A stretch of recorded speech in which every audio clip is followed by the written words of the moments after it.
अब आलिया भट्ट एक नेपोटिज्म की ऐसी प्रोडक्ट है जिन्होंने अक्सर अपनी एक्टिंग स्किल्स की वजह से खुद को बाकी नेपो किड से अलग खड़ा किया और अपनी अलग पर्सनैलिटी बनाने में वो सफल भी रही। अपने साथ मत जोड़िए, हमको अलग है। लेकिन फिर भी विरासत में कंट्रोवर्सीज मिलने की वजह से वो कंट्रोवर्सी के गंदे नाले में कूदने से खुद को रोक नहीं पाई और उनकी ऐसी ही कुछ कंट्रोवर्सीज हैं जिसके चक्कर में ये डिबेट भी कहीं ना कहीं वापस से खुल जाती है। ऊपर से आलिया की तरफ से भी कुछ ऐसी स्टेटमेंट्स आती हैं जो पब्लिक को उनके अगेंस्ट कर देती हैं किसी ना किसी वजह से, और इसी चक्कर में उनकी हिपोक्रेसी भी एक्सपोज हो जाती है। आलिया बेशक एक अच्छी एक्ट्रेस है लेकिन उन्होंने नेपोटिज्म का काफी कसाईनुमा फायदा उठाया है। All my movies just placed and presented to me on a silver platter. फिर चाहे वो मूवी छीनना हो, खुद को नंबर 1 का टैग दिलाना हो, जिसकी वजह से काफी टॉप इंडियन एक्ट्रेसेस ने उनके अगेंस्ट भी बोला और आलिया खुद भी हकलाने लगी जब उनसे दूसरों का रोल छीनने के बारे में पूछा गया। That I don't know about.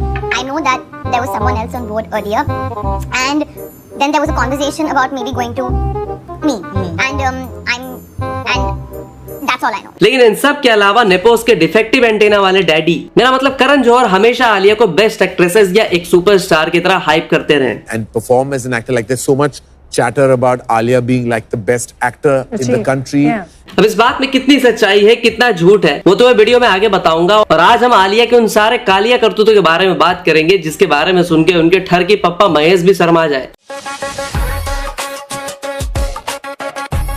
तो आलिया भट्ट का जन्म बॉलीवुड की one of the most influential family में से एक में होता है। उनके बाप जी यानी कि महेश भट्ट 90s के बड़े डायरेक्टर्स में से एक होते हैं। दूसरी तरफ उनकी मां सोनी राजदान एक वेल नोन एक्ट्रेस होती हैं, जिन्हें तुमने वॉर में खालिद की मां का रोल प्ले करते हुए भी देखा होगा। अब देखो, महेश भट्ट उस टाइम पे बॉलीवुड और बड़े लोगों में काफी ज्यादा वेल कनेक्टेड थे, जिसकी वजह से आलिया को अपनी पूरी लाइफ में काफी लग्जरी का एक्सेस शुरू से ही मिलने लगा। और अगर तुम्हें लगता है कि उनकी पहली movie student of the year थी, तो ऐसा है नहीं, क्योंकि उन्होंने as a child actor Akshay Kumar की संघर्ष मूवी में काम किया था। लेकिन इतनी लग्जरी होने के बाद भी आज ऐसा क्यों है कि आलिया अपनी फैमिली के साथ ना तो रहती हैं, ना ही उनके प्रोडक्शन के अंदर एक भी फिल्म करती हैं? तो उसका रीजन है उनकी फैमिली का टॉक्सिक और काफी प्रॉब्लमेटिक होना। आलिया को लग्जरी तो मिली लेकिन उन्हें घर पे उतने अच्छे से ट्रीट नहीं किया जाता और उनका कंपैरिजन हमेशा उनकी बहन पूजा भट्ट से किया जाता। But if you ask me my opinion, she is not even half of what my real sister is. She is not even half. Not talent, ना तो looks, ना तो sexy। मेरे सगी बहन के सामने पानी कम जाए। तू मेरा छोड़, तू अपना बोल। In terms, if you ask amongst all our siblings, who is the most talented, who is the most moralistic, who is the most, is Pooja. इसके अलावा भी उनके भाई राहुल भट्ट बहुत ही इलीगल चीजों में इन्वॉल्व रहे और उन्हीं में से एक था 26/11 एलिगेशंस ऐसे है कि राहुल ही था जिसने डेविड हेडली, जो कि अटैक का मेन हैंडलर था, उसको सारी लोकेशंस और प्लानिंग में मदद करी थी। और अटैक के दिन डेविड एंड राहुल को वार्न भी कर दिया था कि यहाँ पे अटैक होने वाला है, उन लोकेशन से दूरी बना के ही रखना। इसके बाद आलिया जैसे ही थोड़ी बड़ी हुई, उन्होंने इंडिपेंडेंटली रहना चालू कर दिया। फिर कह सकते हैं कि करण जौहर ने उन्हें गोद ले लिया। इसके बाद उन्होंने अपनी फैमिली से ओकेजनली ही मिलती और करण ने ही आलिया को उन्हें सबसे पहला ग्रैंड बॉलीवुड डेब्यू भी दिया था, स्टूडेंट ऑफ द ईयर। लेकिन मूवी के बाद चर्चे उनकी एक्टिंग से ज्यादा उनके कॉफी विद करण वाले इंटरव्यू के होने लगे, जहां उन्होंने इंडिया के प्रेसिडेंट का नाम ही गलत बता दिया था। इस वजह से पूरी सोशल मीडिया ने उनका काफी मजाक बनाया और उन्हें काफी महीनों तक ब्रूटल ट्रोलिंग का सामना भी करना पड़ा। बट इसी एक चीज की वजह से आलिया कहीं ना कहीं पैन इंडिया में फेमस भी हो गई। उस टाइम पे केरला के बंदे ने रेडिट पे बोला कि यहाँ पे आधे से ज्यादा लोग बॉलीवुड के किसी भी हीरोइन को नहीं जानते,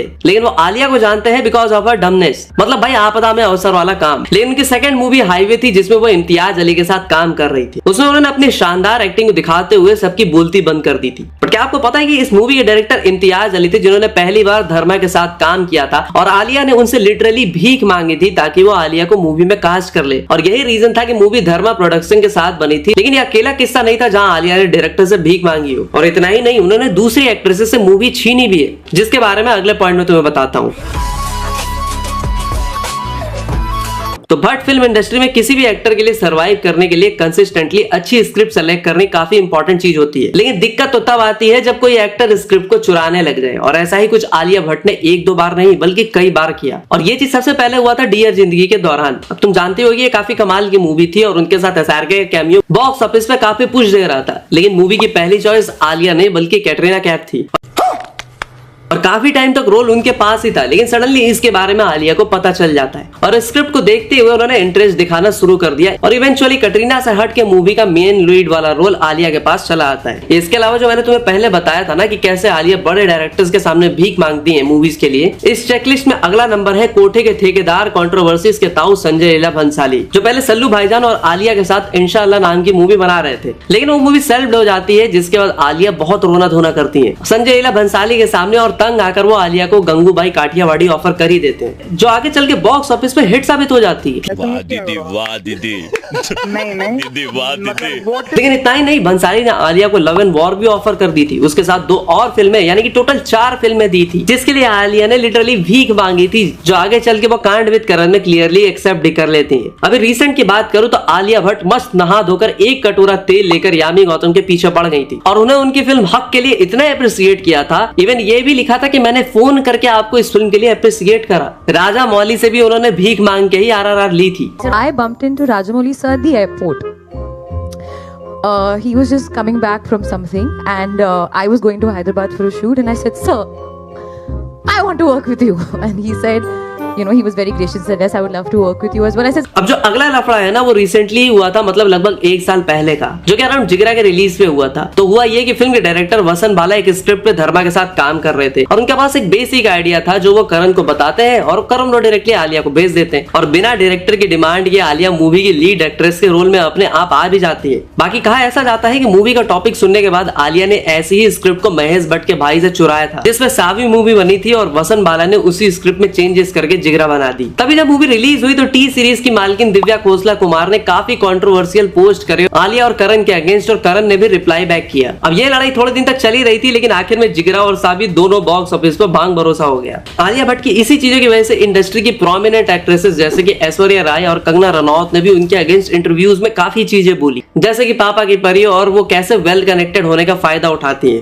कंगना रनौत ने कहा कि tell her to grow a spine, I don't consider you successful if you are Karan Johar's puppet. ये बात तो मूवीज और स्क्रिप्ट छीनने की हो गई, लेकिन इसके अलावा आलिया ने अपने लिए काफी फेक PR भी कराई थी, जो पब्लिक के सामने एकदम क्लियरली दिख भी गया था। RRR के टाइम की बात कर रहा हूँ, जब RRR फिल्म के ऑस्कर में जाने की बात हो रही थी तो तुम्हें काफी आर्टिकल्स में देखा होगा, वहाँ पे कहा जा रहा था कि Alia Bhatt movie RRR has gone to Oscars. अब मुझे एक बात बताओ कि किसी को ये याद भी है कि आलिया भट्ट RRR में थी? उनका रोल ही इतना छोटा था मूवी में जो याद रखने लायक भी नहीं था। मेन एक्टर्स का हटाओ, इवन अजय देवगन जिनका खुद का कैमियो था मूवी में, उनका रोल भी आलिया के लेंथ और इम्पैक्ट से ज्यादा था। इसके अलावा तुमने काफी ऑब्वियस PR आर्टिकल्स भी देखे होंगे कि कैसे आलिया भट्ट हमेशा अपनी अचीवमेंट्स को बढ़ा चढ़ा के एग्जैगरेट करके उसे दीपिका और कटरीना से कंपेयर करने लगती हैं ताकि वो नंबर 1 लगे। और रही सर पे चढ़ने वाली बात, तो करण जौहर तो आलिया को दुनिया की सबसे बड़ी सुपरस्टार का टैग देने में कोई कसर नहीं छोड़ते। इवन आलिया भी इस लेवल पे डेल्यूजन में रहती है कि आलिया खुद को अमिताभ बच्चन से भी कंपेयर करने लग जाती है। No, but अरे people call me Amitabh Bachchan इन गंगूबाई।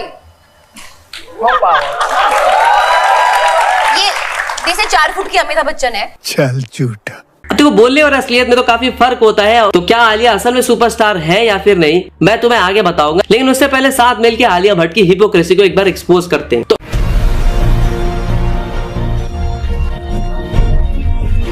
तो इन चीजों की शुरुआत होती है 2014 में, जब समाजवादी पार्टी एक सफाई महोत्सव रखती है मुजफ्फरनगर में, वो भी मुजफ्फरनगर में दंगे होने के जस्ट बाद।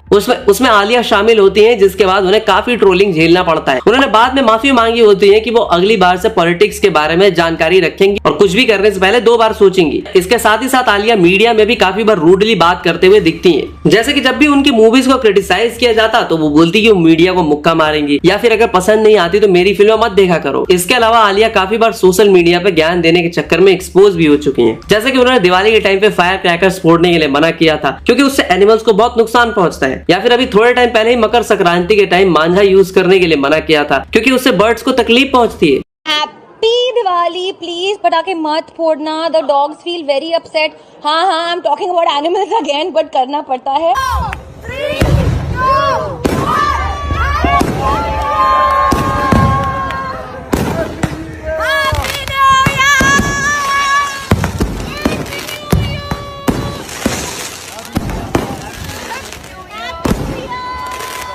गजब टूबीबाज आदमी। आलिया मैडम एनिमल्स को तकलीफ पता है किस चीज से पहुंचती है? असलियत से। लेदर क्लोथ्स बनाने के लिए जब उनको जाता है जिन ब्रांड के एडवर्टीजमेंट करते हो हॉलीवुड में जाके। हाँ वही गुची की बात कर रहा हूँ। रही बात आलिया के अफेयर्स की, तो वो स्टूडेंट ऑफ द ईयर के बाद ही सिद्धार्थ मल्होत्रा के साथ रिलेशनशिप में थी, लेकिन उस टाइम पे वो कॉफी विद करण में कहती है कि उन्हें शादी तो रणवीर से ही करनी है, जिससे क्लियर हो जाता है कि सिद्धार्थ के साथ रिलेशनशिप बस ऐसे ही था और थोड़े साल में वो खत्म भी हो गया, जिसके बाद वी ऑल नो कि उनकी शादी रणवीर कपूर के साथ ही हुई। लेकिन कंट्रोवर्सीज ने उनका पीछा नहीं छोड़ा जब वो एक लिपस्टिक ब्रांड को प्रमोट करते हुए ये कह देती है कि रणवीर कपूर को उनके चेहरे पे लिपस्टिक अच्छी नहीं लगती। अब ये किसी भी हस्बैंड वाइफ के लिए नॉर्मल चीज है कहना, लेकिन इसका बड़ा इशू बन गया कि रणवीर को सोशल मीडिया ने हैवान, हरामी, एनिमल और ना जाने क्या क्या कह दिया। इसके बाद आलिया भी काफी संभल कर पब्लिक में बात करती है। बाकी अब मैं तुम्हें आलिया के सुपरस्टार होने की असलियत बताता हूँ।